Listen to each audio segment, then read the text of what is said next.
Welcome to Let Me Fix This. Enjoy the video. You begin by preparing a confined environment so dependencies do not leak. Create a venv and activate it. Install Python 3. 11 Plus and the framework you chose, for example Fast API for async speed or Flask for simplicity. Once done, scaffold routes, a basic app factory, and a requirements file. Make sure to initialize Git now and commit your working scaffold. This saves time and gives you a rollback point. You will iterate from this reproducible baseline. You now implement the core. Define your endpoints and data contracts, because clear contracts prevent rework.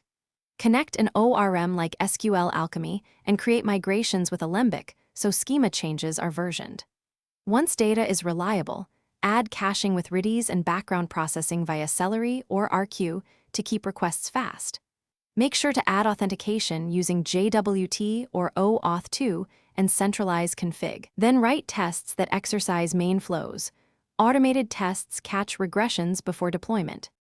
You finalize by containerizing the app and wiring up continuous integration so builds are repeatable, push images to a registry and deploy with health checks.